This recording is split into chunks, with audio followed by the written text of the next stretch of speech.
जातीय जनगणना को लेकर मायावती ने कांग्रेस को घेरा तो भाजपा को बताया धन्ना सेठों की पार्टी।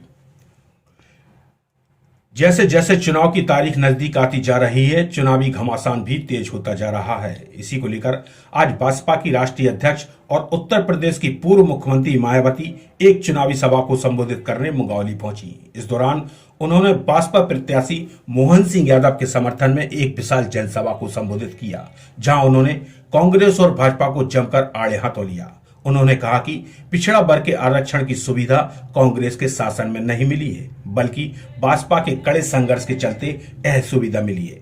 मायावती ने कहा कि चुनाव के दौरान कांग्रेस के नेता कहते नजर आ रहे हैं कि अति पिछड़ा वर्ग के लोगों के लिए जातीय जनगणना होनी चाहिए, लेकिन इनके अपने लोगों को भी यह मालूम होना चाहिए कि जब अंग्रेजों के जाने के बाद लंबे अरसे तक कांग्रेस पार्टी काबिज रही, इस दौरान पिछड़ा वर्ग को आरक्षण देने के लिए जो सर्वे हुआ था उसे लागू नहीं किया। जिस कांग्रेस ने मंडल कमीशन की रिपोर्ट को लागू नहीं किया, वह चुनाव के समय जातीय जनगणना की बात कर रहे हैं। इसलिए हवा हवाई बातों में नहीं आना चाहिए। मायावती यही नहीं, उन्होंने भाजपा और कांग्रेस पर हमला बोलते हुए कहा, दोनों पार्टियों के अलावा अन्य विरोधी पार्टियां भी आजादी के बाद से केंद्र और अन्य राज्यों में पूंजीपतियों और धन्ना सेठों की आर्थिक मदद से ही सत्ता में आती रही हैं, और सत्ता में आ जाने के बाद अधिकतर मामलों में आर्थिक और अन्य सभी नीतियां जनता की समस्या को दूर करने के लिए हिसाब से तैयार नहीं करती हैं, बल्कि देश के उन बड़े बड़े पूंजीपतियों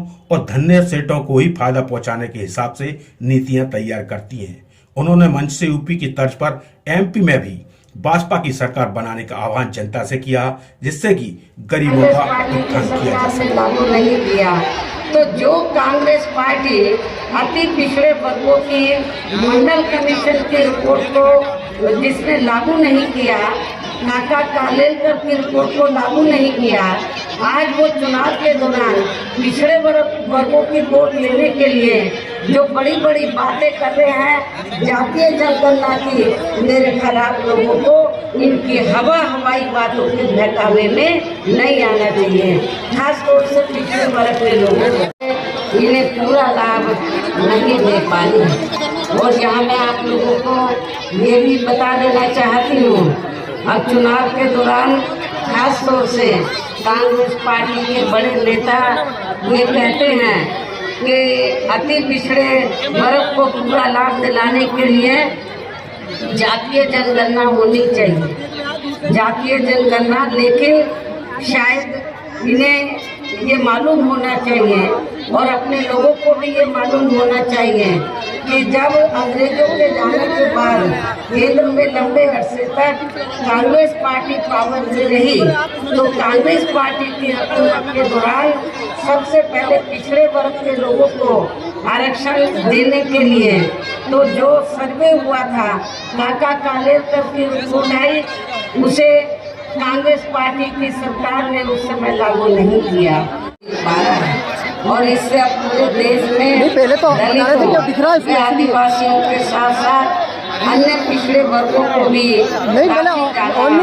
नुकसान होगा, जबकि अन्य पिछड़े वर्गों के लोगों को ये भी मालूम होना चाहिए कि इन्हें मंडल कमीशन की रिपोर्ट के तहत आरक्षण की ये सुविधा केंद्र में कांग्रेस पार्टी की नई सरकार में नहीं मिली है, बल्कि बीएसपी के कड़े संघर्ष एवं अथक प्रयासों से ही केंद्र में रही श्री बीपी सिंह की सरकार में इन्हें ये सुविधा मिली है। स्थानीय नेताओं के साथ साथ केंद्र से भी भेजे गए श्री रामजी गौतम व इनके अन्य सभी साथी पूरे जी जान से यहाँ लगे हुए, काफी लंबे समय से यहाँ लगे हुए हैं कि मध्य प्रदेश में जब असेंबली का चुनाव होगा या इसके बाद पार्लियामेंट का चुनाव होगा तो इन चुनावों में बीएसपी का अच्छा रिजल्ट आना चाहिए। पूरे जी जान से मेहनत से लगे हैं। और इतना ही नहीं तो मैंने अपने आने से पहले तो यहाँ श्री आकाश आनंद को भी मध्य प्रदेश में जगह जगह भेजा है, तो उसने भी मीटिंगें ली हैं। मुझे पूरी उम्मीद है कि आप लोग इनकी मेहनत को ध्यान में रखकर तो जो भी हमने उम्मीदवार चुनाव के मैदान में उतारे हैं उनको आप लोग जरूर कामयाब बनाएंगे। इस उम्मीद और खास अपील के साथ हमने अपनी बात यही समाप्त करती हूँ। जय भीम, जय भारत। सभी पैसेंजरों को चलने में नमन करता हूँ।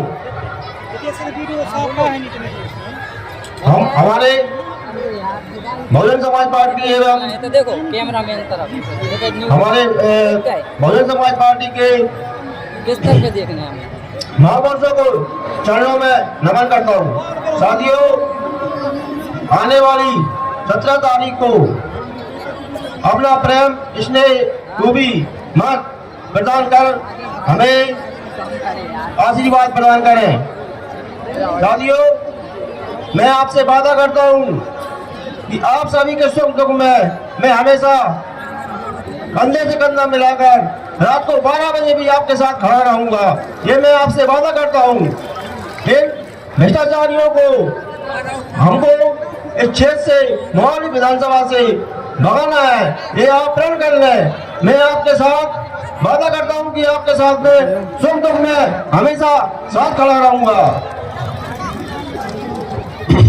मेरी आप सभी से आशा और विनम्र हाथ जोड़कर अपील है, मेरे हाथों को मजबूत करें और बहुजन समाज पार्टी हमारी बहन उमा भारती मायावती जी को मजबूत करें। जय हिंद, जय भारत, जय